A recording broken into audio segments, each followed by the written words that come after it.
Good evening. आज के इस लेक्चर में हम चैप्टर ट्रांसपोर्ट एंड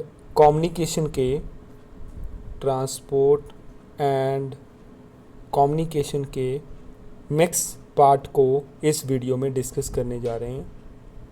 इस वीडियो को देखने से पहले इसका फर्स्ट पार्ट ज़रूर देखें ताकि आपको टॉपिक की जो क्लैरिटी है वो अच्छे तरीके से हो सके। ये वीडियो रिवीजन पर्पस के लिए बनाया जा रहा है, जिसमें पूरे चैप्टर को 2 या 3 वीडियोस में डिस्कस किया जा रहा है। एंड वीडियो की लेंथ थोड़ी लंबी हो सकती है और जो समझाने का तरीका और जो स्पीड होगी वो भी थोड़ी फास्ट होगी। अपने पास कॉपी और अपनी बुक नोटबुक लेके बैठें ताकि जो भी क्वेश्चंस या कोई टॉपिक्स डिस्कस किए जा रहे हैं उनको आप साथ में अपनी लैंग्वेज में लिखते जाइए, तो आपको वो एग्ज़ाम्स में काफ़ी हेल्प करेंगे। चलिए ज़्यादा देरी ना करते हुए हम अपना वीडियो शुरू करते हैं। हमारा जो नेक्स्ट टॉपिक है वो ट्रांसपोर्ट है, क्योंकि इससे पहले हमने लैंड ट्रांसपोर्ट के अंडर जो रोडवेज़ हैं, हाईवेज़ हैं, गोल्डन क्वाड्रिलेटरल हैं, north south east west corridor हैं, वो ऑलरेडी डिस्कस कर चुके हैं।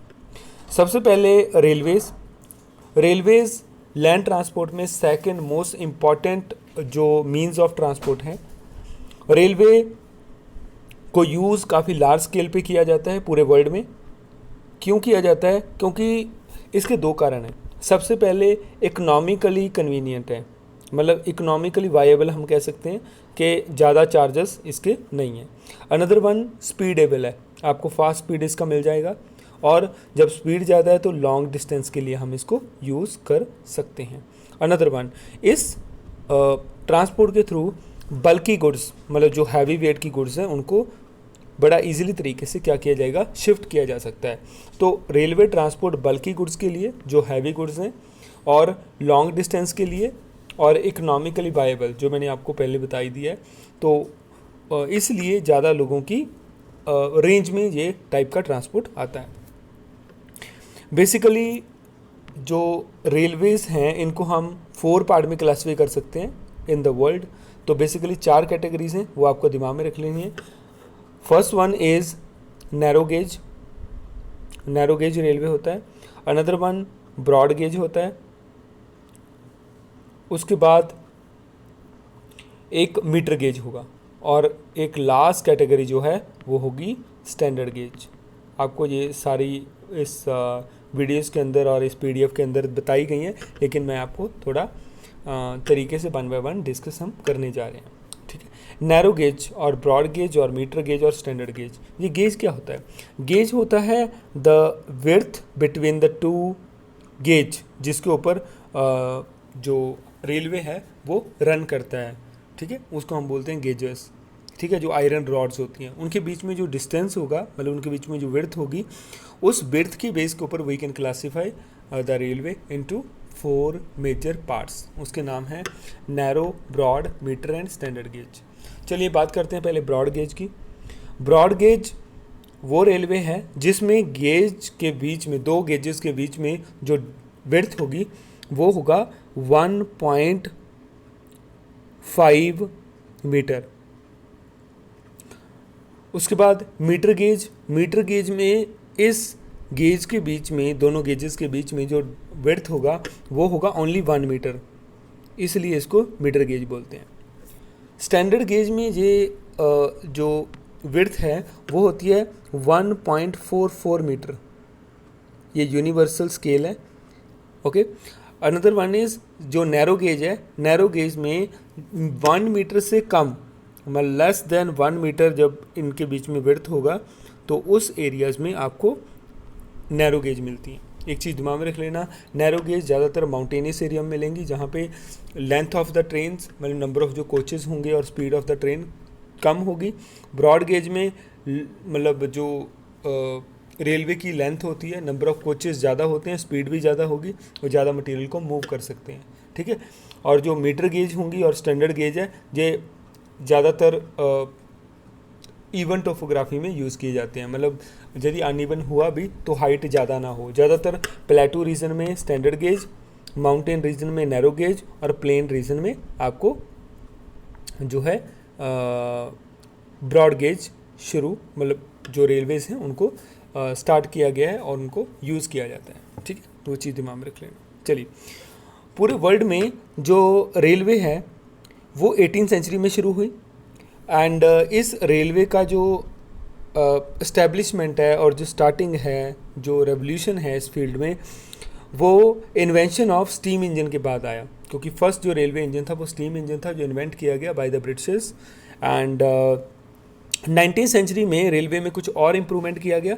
वो क्या इम्प्रूवमेंट था कि जैसे स्टीम इंजन को कंब्यूशन इंजन में कन्वर्ट कर दिया गया, लोकोमोटिव और डीजल, ठीक है, जो फ्यूल वगैरह से इंजन रन करने शुरू हो गए। जब रन फ्यूल से किया गया इंजन को तो उससे उसकी एफिशिएंसी, स्पीड और आवाज़ जो नॉइस पोल्यूशन करते हैं, जब उसका स्मोकिंग पार्ट, वो सारी चीज़ें काफ़ी उसमें इम्प्रूवमेंट आने के चांसेस काफ़ी बढ़े, जिससे रेलवे में एक नया चेंजेस देखने को मिला। ओके, फर्स्ट रेलवे लाइन जो पब्लिक पर्पस के लिए खोली गई, ओपन की गई, वो 1825 में की गई स्टॉकटन एंड डार्लिंगटन बीच, और ये नदर्न इंग्लैंड में पड़ते हैं, नदर्न इंग्लैंड। ठीक है, England is a basically area और a reason in Europe continent का हिस्सा है। ठीक है, और आयरलैंड, ये मैं एक एक्स्ट्रा इन्फॉर्मेशन आपको बता रहा हूँ, Ireland, Scotland, England and South Wales, इन चारों एरिया को मिला के यूनाइटेड किंगडम बनता है। इस पूरे पार्ट को बोल देते हैं यूके, यूनाइटेड किंगडम, और इंग्लैंड इन्हीं का हिस्सा है। ठीक है, इंग्लैंड की कैपिटल इज लंदन, याद रखना। चलिए, उसके बाद नेक्स्ट वन, यूएसए में जो रेलवे का डेवलपमेंट है बहुत ज़्यादा हाईफाई है और एडवांस है। क्यों? क्योंकि वहाँ पे वो सारे फैक्टर काम करते हैं जो रेलवे के लिए होने चाहिए। पहला, वो एरिया कमर्शियल फार्मिंग के अंडर आता है, ग्रेन फार्मिंग बात हाई स्केल पे होती है, commercial means for commercial purpose. Another one, mining area ज़्यादा है, मिनरल बहुत मिलते हैं, और मैन्युफैक्चरिंग मतलब इंडस्ट्री बहुत लार्ज स्केल के ऊपर वहाँ पर सेटअप हुई है, और इसलिए रेलवे में काफ़ी एडवांस टेक्नोलॉजी और वेल कनेक्टेड जो नेटवर्क है वो यूएसए में देखने को मिलता है। चलिए, railway network in the world, यदि हम बात करें रेलवे नेटवर्क की कंट्रीज़ वाइज और कॉन्टिनेंट वाइज, सबसे पहले डेंसली पॉपुलेटेड जो कंट्रीज़ हैं जिसमें कम्यूटर ट्रेन्स और लोकल ट्रेन्स काफ़ी हाईली पॉपुलर हैं।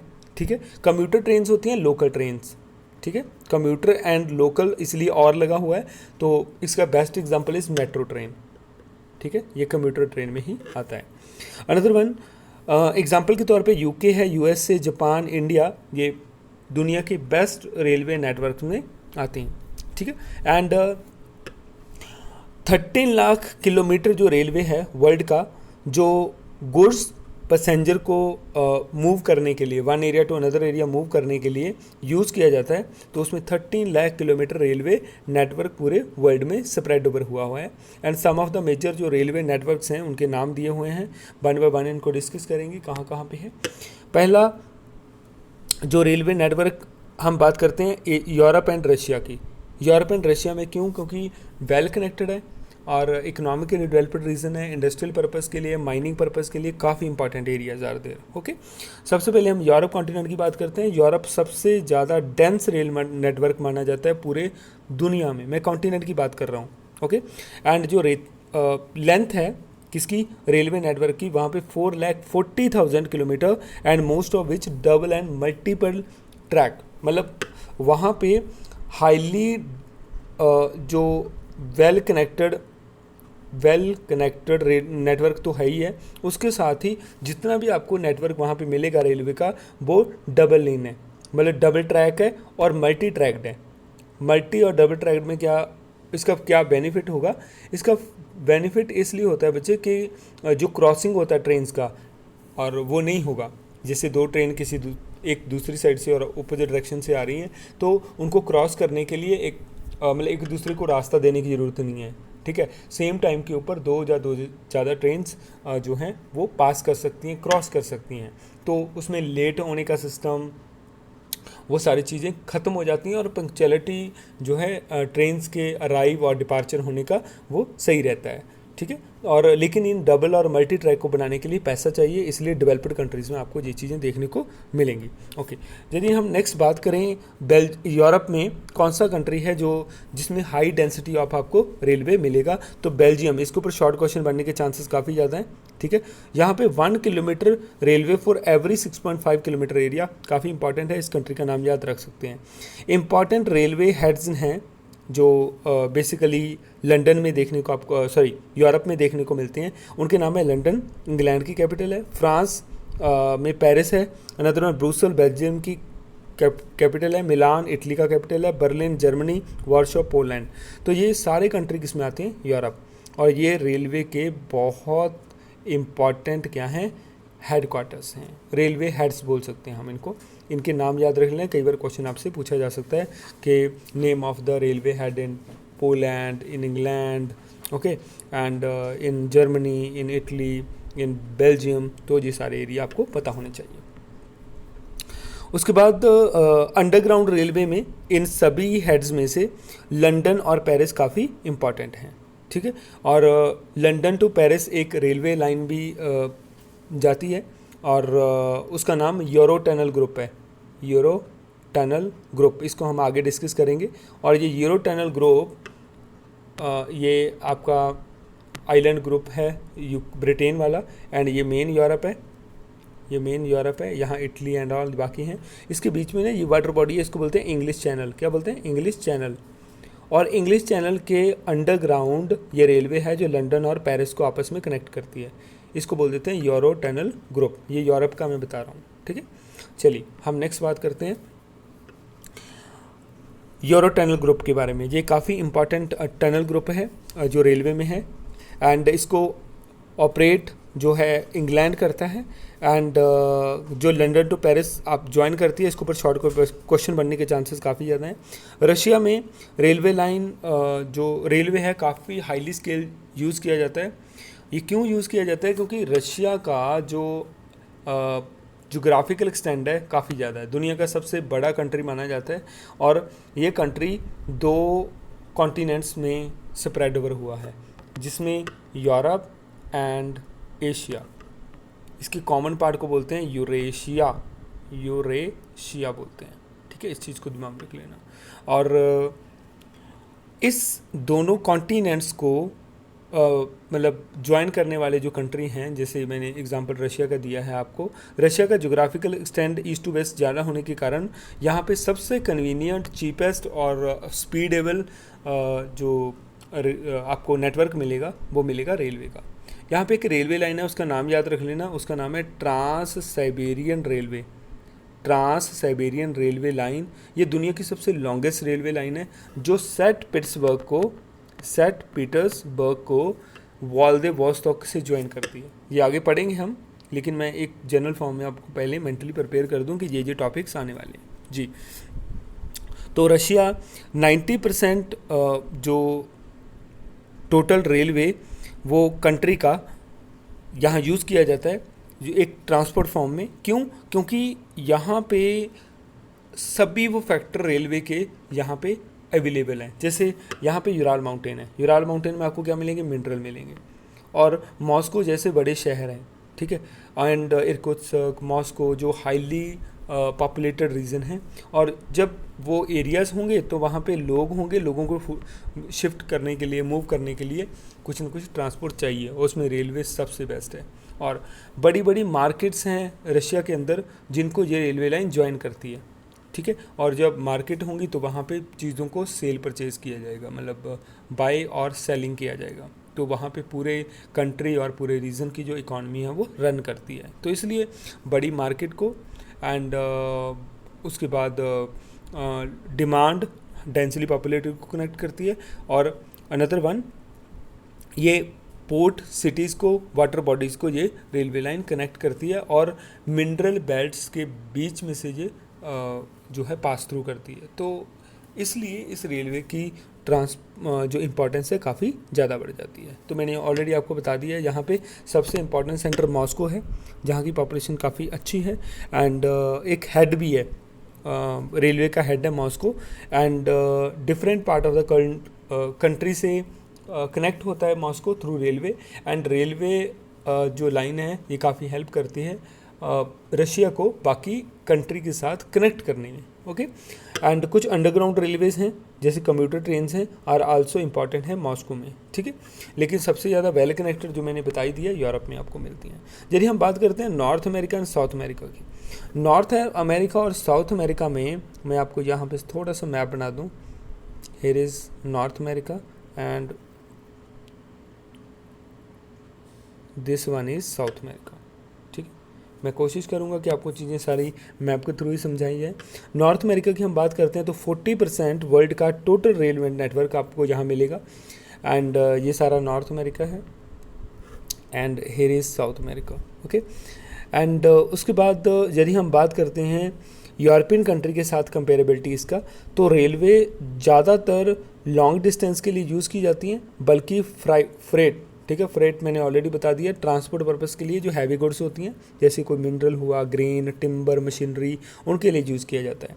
हाईली इंडस्ट्रियलाइज और अर्बन रीजन होने के कारण यूएस और कनाडा में आपको रेलवे हाईली स्केल पे यूज़ किया जाता है। बच्चे जितना ये नॉर्थ अमेरिका का ईस्टर्न पार्ट है ना, ये काफ़ी इंडस्ट्रियलाइज और अर्बनाइज एरिया है, और जब इंडस्ट्रियलाइज और अर्बनाइज एरिया होगा तो वहाँ पे रेलवे नेटवर्क काफ़ी इंपॉर्टेंट रोल प्ले करता है to shift the people, goods and raw material और फिनिश गुड्स, सारी चीज़ों को। ओके, एंड बड़ी मार्केट को ज्वाइन करता है। इसलिए नॉर्थ अमेरिका में जो इम्पॉर्टेंट रेलवे लाइन है वो रेलवे लाइन है सबसे पहले ट्रांस कैनेडियन रेलवे लाइन। आप देख सकते हैं यहाँ पे ये ट्रांस कैनेडियन रेलवे लाइन है, TCRL, trans Canadian railway line, जो 2 पॉइंट्स को ज्वाइन करती है। यहाँ पे पड़ता है वैनकूवर, इस साइड वैनकूवर है, इस साइड पड़ता है हैलिफैक्स, HALIFAX।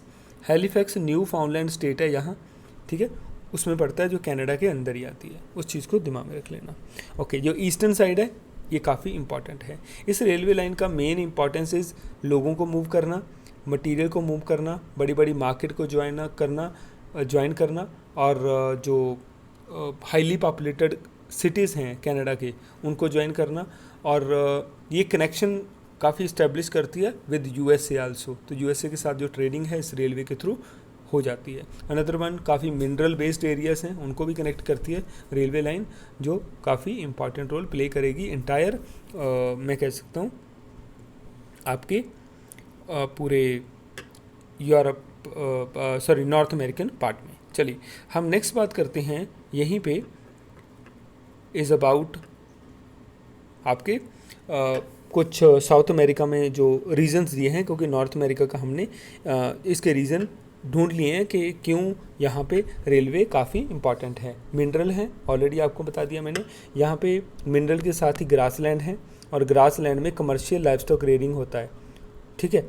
एंड उसके बाद यहाँ पे अर्बनाइजेशन है, और यहाँ पे सबसे इम्पॉर्टेंट रीज़न रेलवे का इज़ यहाँ पे इंडस्ट्रियलाइजेशन भी है, इंडस्ट्री बहुत ज़्यादा है, और सभी चीज़ के लिए रेलवे काफ़ी रोल प्ले करती है, ठीक है।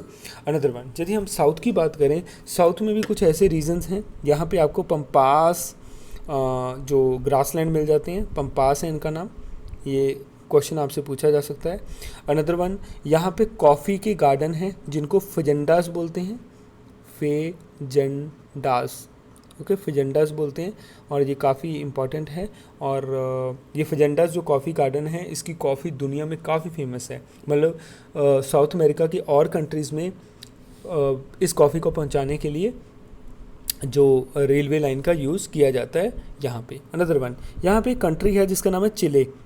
चिले में ना कॉपर बहुत अच्छा मिलता है, कॉपर, तो कॉपर एक मिनरल है, और उसको दूसरी जगहों पे जब लेके जाएंगे इंडस्ट्रियल पर्पज़ के लिए, तो वहाँ पे railway will be used eight a large scale. Another one, यहाँ पे बहुत पोर्ट्स फैसिलिटी है, जैसे यहाँ पे इस कुछ पोर्ट के नाम हैं, जैसे यहाँ पे रियो दिया हुआ है, and another one is Santiago is there, and Peru में लीमा कुछ पार्ट इज़ देयर, जो इनलैंड एंड आउटलैंड पोर्ट भी हैं। एंड यहाँ पे चिले में वेलप्रासो पोर्ट है।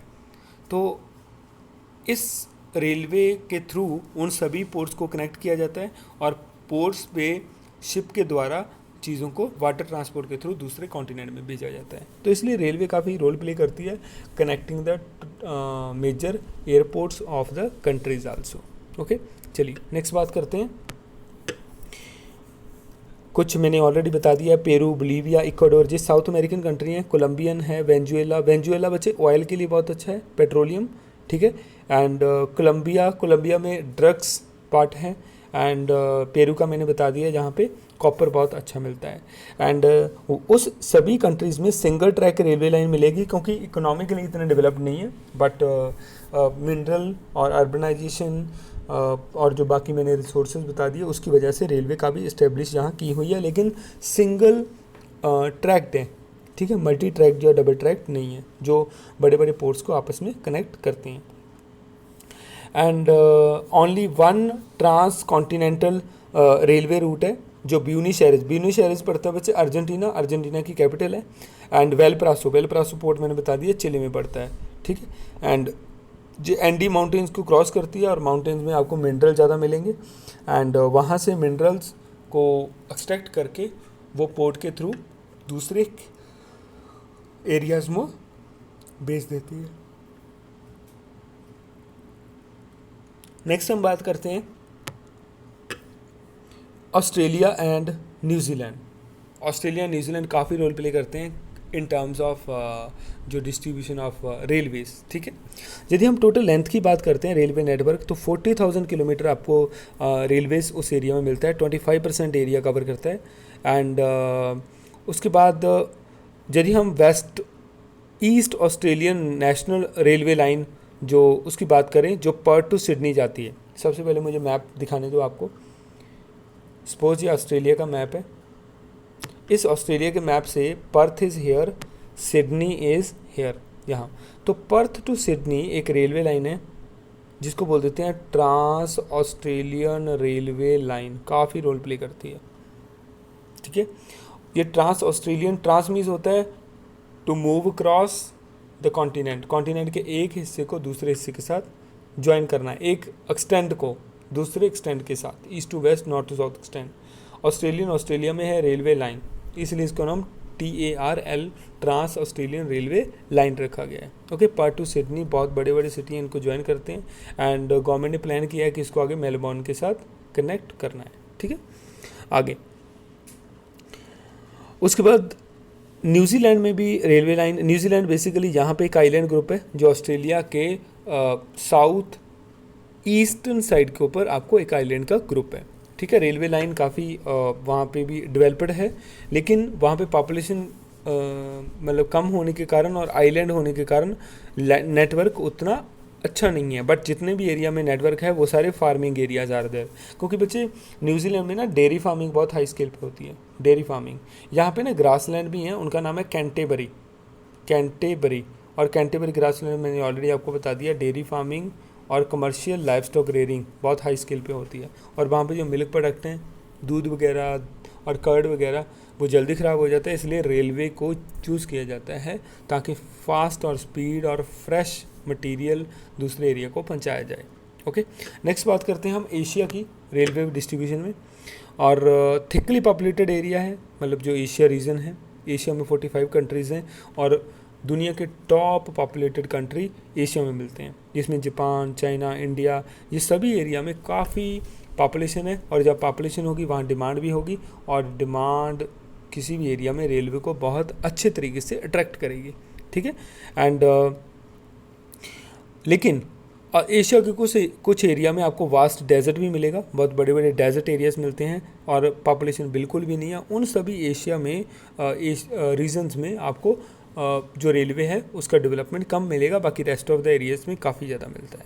तो ये लिखा हुआ है कि west Asia least developed in rail facilities, ठीक है।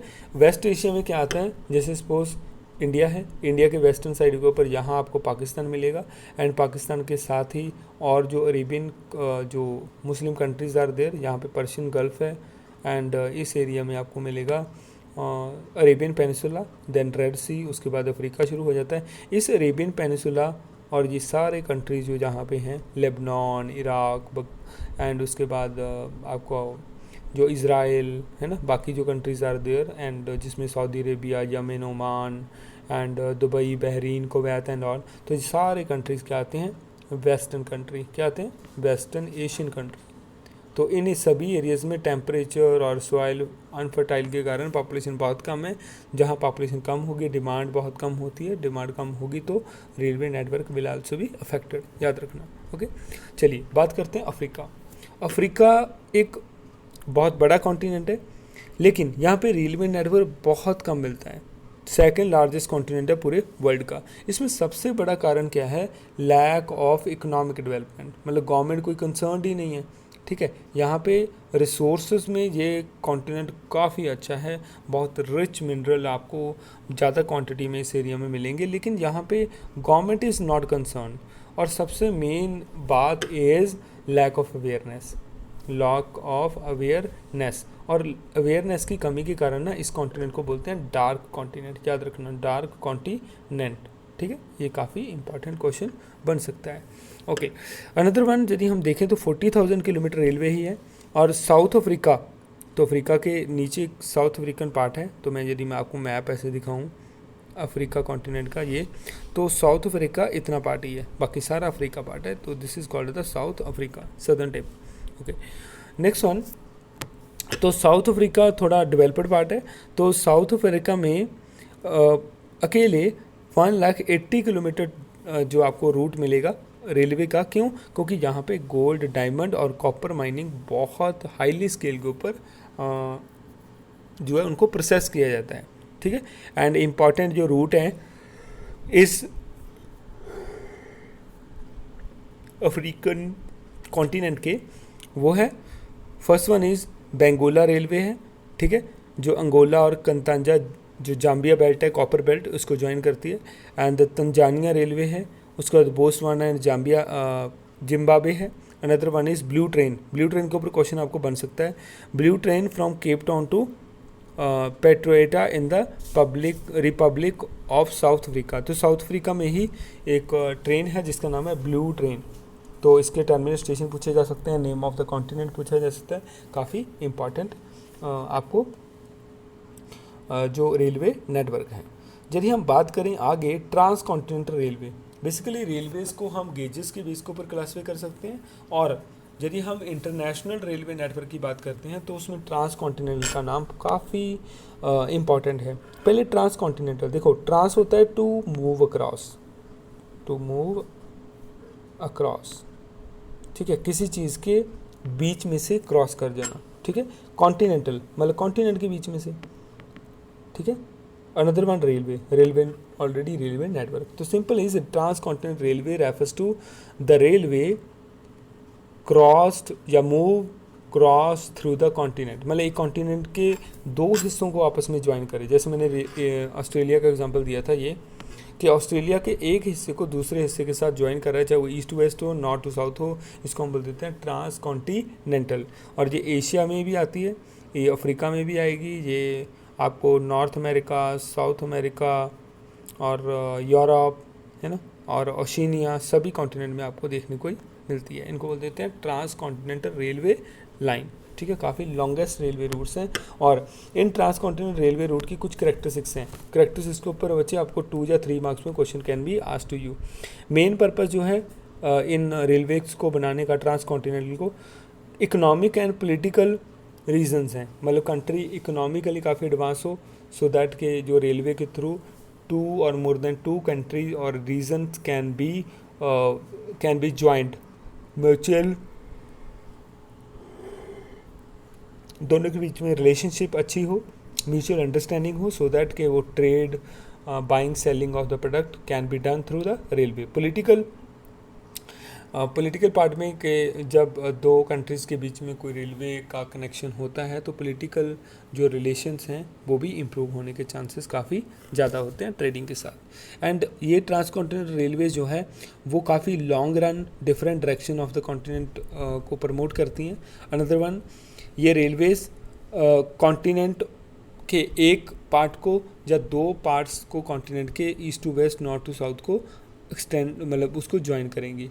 ठीक है। सम ऑफ द जो इम्पोर्टेंट ट्रांसकॉन्टिनेंटल रेलवे लाइन है उनके नाम यहाँ दिए हुए हैं, अभी वन बाय वन हम डिस्कस करेंगे। चलिए पहले हम बात करते हैं जिसका नाम है trans Siberian railway line. Trans Siberian railway line सबसे पहले है रशिया में, ठीक है। यदि मैं इसका आपको मैप बताऊं तो मैप इज़ हेयर, ठीक है। Here is Perth, this one is Sydney. इस पूरे जो स्ट्रेच है किस साइड से, वेस्टर्न साइड से ईस्टर्न साइड को, ऑस्ट्रेलिया को ज्वाइन करने वाली लाइन है। इसको बोलते हैं इसको बोलते हैं ट्रांस ऑस्ट्रेलियन रेलवे लाइन। आपको यहाँ पे दी होगी, तो जो ट्रांस साइबेरियन मैं बाद में करवा दूंगा, लेकिन ये भी ट्रांस ऑस्ट्रेलियन रेलवे लाइन है जो आपको लास्ट में दी हुई है, ठीक है। मैंने गलती से ये पहले आपको बता दिया, कोई बात नहीं है। जो बाकी की रेलवे लाइन है वो भी मैप के थ्रू ही आपको बताई जाएंगी।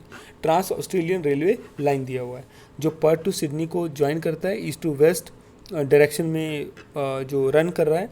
And Perth to Sydney already मैंने बता दिया।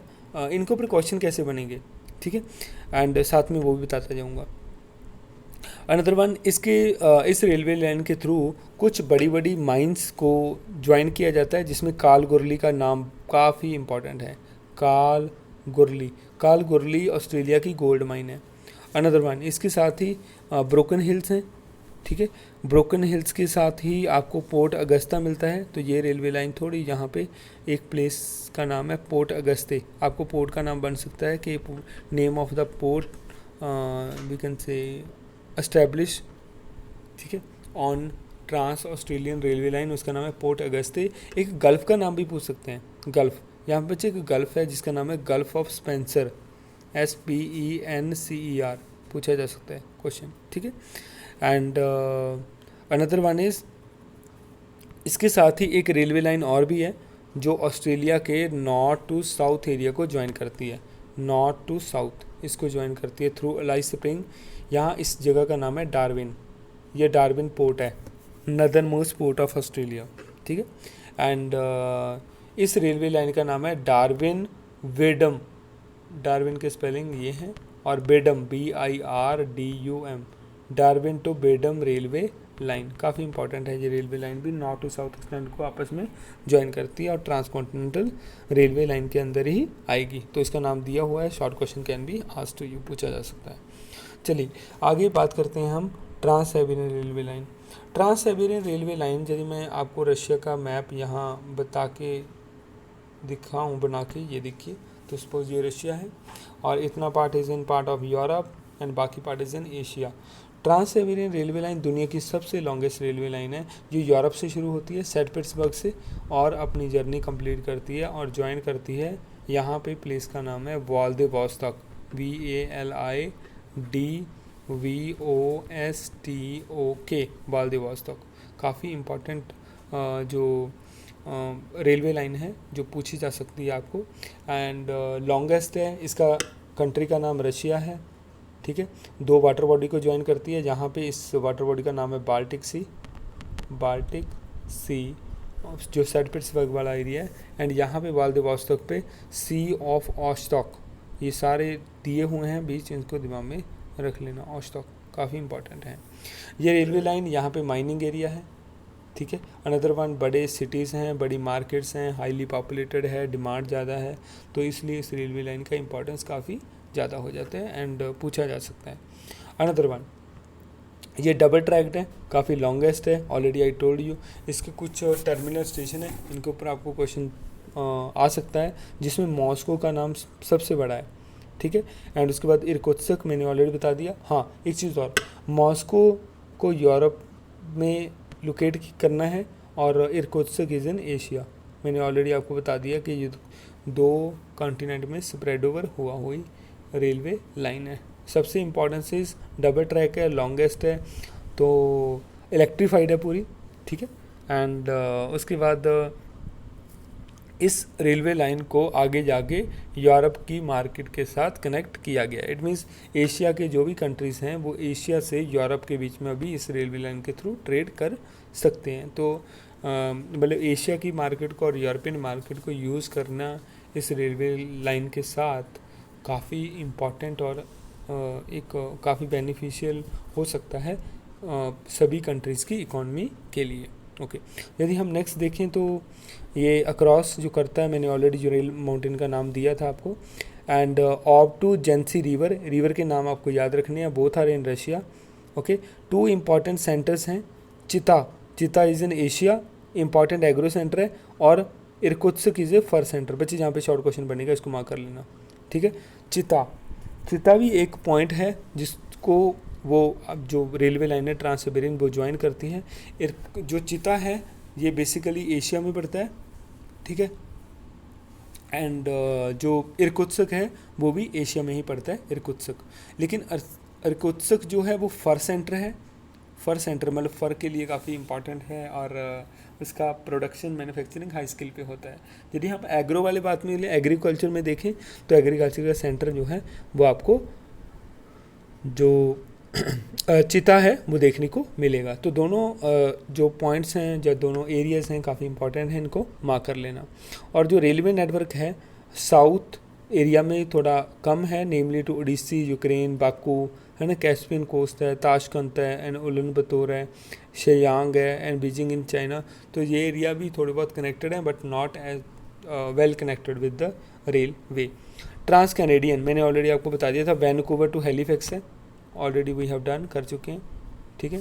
एंड यदि मैं आपको जहाँ पे मैप बताऊँ कनाडा का, तो ये कनाडा का मैप है, यहाँ यूएसए आ गया, तो वैनकूवर यहाँ, वैनकूवर टू हैलिफैक्स, तो यहाँ पे आइलैंड ग्रुप है, इसको ये रेलवे लाइन ज्वाइन करती है, और काफ़ी इंपॉर्टेंट रेलवे लाइन है जो वेस्ट कोस्ट को ईस्ट कोस्ट के साथ, वैनकूवर को हैलिफैक्स के साथ, बड़ी मार्केट को ज्वाइन करता है, बड़े पॉपुलेटेड एरिया को ज्वाइन कर रही है, गुड्स ट्रांसपोर्ट और बल्कि मटेरियल उसको मूव कर रही है one area to another area, बड़े बड़े पोर्ट को ज्वाइन कर रही है, यहाँ पे लेब्राडोर और यहाँ पे वैनकूवर, इन पोर्ट को भी ज्वाइन कर रही है थ्रू रेलवे लाइन, ताकि मटेरियल को शिफ्ट करने में कोई प्रॉब्लम ना आए।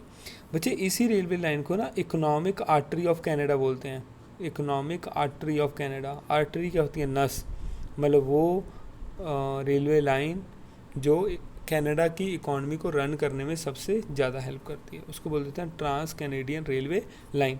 यहाँ पे इस कैनेडियन रेलवे लाइन के कनेक्शन में ग्रासलैंड आते हैं जिसका नाम है प्रेरीज, और वो prairies grassland commercial livestock rearing के लिए और एक्सटेंसिव कमर्शियल ग्रेन फार्मिंग के लिए ये काफ़ी इम्पॉर्टेंट है। और इन दोनों जो आपके एरियाज़ हैं वो रेलवे की इस्टेब्लिशमेंट के लिए काफ़ी इम्पॉर्टेंट हैं, ठीक है, इनको दिमाग में रख लेना। बाकी लेंथ विड्थ वगैरह आप याद रख सकते हो। और बड़ी बड़ी मार्केट हैं जो इस रेलवे लाइन के थ्रू ज्वाइन की जाती हैं, टर्मिनल स्टेशन के ऊपर क्वेश्चन पक्का बनेगा। एंड काफ़ी इकोनॉमिक सिग्निफिकेंस है क्योंकि ये बड़ी बड़ी जो मार्केट्स हैं, पॉपुलेटेड रीजन है कनाडा के, उनको ज्वाइन करती हैं। कोई मिनरल पर्पज़ के लिए इंपॉर्टेंट है, बीट बेल्ट है जो कमर्शियल लाइवस्टॉक रेयरिंग में मैंने बता दिया है, एक्सटेंसिव कमर्शियल ग्रेन फार्मिंग बता दिया है, उसमें वीट सबसे मेन है जो वहाँ पे मतलब कल्टीवेट की जाती है। अनदर वन कॉन्फ्रेंस फॉरेस्ट है जहाँ से वुड मिलेगी, ठीक है। एंड ये सारा जो रीज़न है वो कॉम्प्लीमेंट्री टू ईच अदर है। तो विनीपेग टू थंडर बे में एक लूप लाइन यानी लेक सुपीरियर, ये मतलब ये ऑलरेडी थी वहाँ पे, लेकिन जिसकी इंपॉर्टेंस जो है माइनिंग के कारण काफ़ी ज़्यादा है। माइनिंग मतलब जो सुपीरियर लेक है वहाँ पे बेस्ट क्वालिटी आयरन और कोल निकाला जाता है, ठीक है। और कोल और उस आयरन ओर को मार्केट तक पहुँचाने के लिए, इंडस्ट्री तक पहुँचाने के लिए रेलवे काफ़ी रोल प्ले करता है, ठीक है। एंड इम्पॉर्टेंट जो कम्युनिटी हैं एक्सपोर्ट की through the route wheat and meat का काम सबसे ज़्यादा चलता है इस एरिया में, याद रख लेना। एक लास्ट जो रेलवे लाइन जहाँ पे आपको सेकंड लास्ट जो दी हुई है उसका नाम है union Pacific railway line. Basically union Pacific railway line north America के बीच में ही है, ये नॉर्थ अमेरिका है और जिसमें नीचे यूएसए है। कनाडा के अंदर हमने कर लिया ट्रांस कैनेडियन रेलवे लाइन, ऐसे ही यूएसए के अंदर भी है जो सैन फ्रांसिस्को वेस्टर्न कोस्ट के ऊपर जहाँ पड़ता है, सैन फ्रांसिस्को, ओके, इसको ज्वाइन करता है विद न्यूयॉर्क। तो न्यूयॉर्क के साथ ज्वाइन करती है। इस रेलवे लाइन का नाम है the union Pacific railway line. इसने बड़ी बड़ी मार्केट को ज्वाइन किया है, जहाँ शिकागो को किया है, ओमाला, इवान, सैक्रामेंटो एंड ऑल, ठीक है। और मोस्ट इम्पॉर्टेंट कम्युनिटी इस रेलवे लाइन के थ्रू जो एक्सपोर्ट की जाती है वो ओर है, ग्रेन है, पेपर है, केमिकल और मशीनरीज। इसके ऊपर क्वेश्चन बनने के चांसेस होते हैं, इसको भी दिमाग में रख लेना। और ईस्टर्न यूएसए यहाँ पे अर्बनाइजेशन इंडस्ट्रियलाइजेशन ज़्यादा होने के कारण रेलवे का नेटवर्क काफ़ी डेंस है इस एरिया में, ठीक है। और जो लास्ट रेलवे लाइन है उसका नाम है Orient express. Orient express railway line भी काफ़ी इंपॉर्टेंट है और ये रेलवे लाइन ने काफ़ी जो हम कह सकते हैं डिस्टेंस है दो कंट्रीज़ के बीच में, इसको कवर अप कर लिया है। लंदन टू इस्तांबुल है, लंदन इंग्लैंड में पड़ता है एंड इस्तांबुल टर्की में पड़ता है। दोनों कंट्रीज़ को आपस में रेलवे के थ्रू ज्वाइन करने में ओरिएंट एक्सप्रेस का काफ़ी बड़ा रोल है, ठीक है। And another one is Paris to Istanbul है, पूरे यूरोप को मतलब कवर करके चलते हैं, इस चीज़ को दिमाग में रख लेना, ठीक है। एंड मेन मार्केट हैं जो markets joined by the Orient express, वो हैं मूनिच है, उसके बाद स्टारबो है, उसके बाद वियना है, बुडापेस्ट है, बेलग्रेड है। तो ये कुछ कंट्रीज़ कैपिटल्स हैं जो और रीजन्स हैं जो इस रेलवे लाइन के द्वारा ज्वाइन किए जाएंगे। तो इट मीन्स इस वीडियो में हमने पूरा जो आपका लैंड ट्रांसपोर्ट कंप्लीट कर लिया है, इंक्लूडिंग वाटरवेज एंड रेलवेज, ठीक है, लैंडवेज एंड रेलवेज, ठीक है। और आज के लिए इस वीडियो में इतना ही। इस वीडियो का थर्ड पार्ट भी आएगा जिसमें बाकी टॉपिक टिल लास्ट तक कंप्लीट कर दिया जाएगा। और मैं वीडियो ख़त्म करने से पहले आपको इस चैनल के बारे में बता दूं। ये चैनल बेसिकली ज्योग्राफी के साथ रिलेटेड जितने भी कंसेप्ट्स हैं, जितने भी कंपटीशन एग्ज़ाम्स में जो भी क्वेश्चंस आ रहे हैं या आए हैं पास में, उन सब भी क्वेश्चंस का डाउट क्लियरिंग और जो नए टॉपिक्स यूजीसी या बाकी जो एग्ज़ाम्स के लिए सेंट्रल और स्टेट, चाहे वो सीटेट पीटेट ही क्यों ना हो, उनके लिए यहाँ पे ज्योग्राफी सब्जेक्ट की प्रिपरेशन करवाई जाती है। एंड यदि आपको हमारे चैनल के माध्यम से जो पढ़ाए जाने वाले टॉपिक्स हैं वो बेस्ट मेथोडोलॉजी के साथ आप फील करते हो कि पढ़ाया जा रहा है, तो प्लीज़ इन चैनल को और लाइक शेयर सब्सक्राइब और अपने वैल्यूएबल कमेंट्स ज़रूर दें और वीडियो को भी साथ वाले बच्चों के साथ ज़रूर शेयर करें ताकि वो भी इससे अपना बेनिफिट ले सकें। आज के लिए इतना ही। Good evening.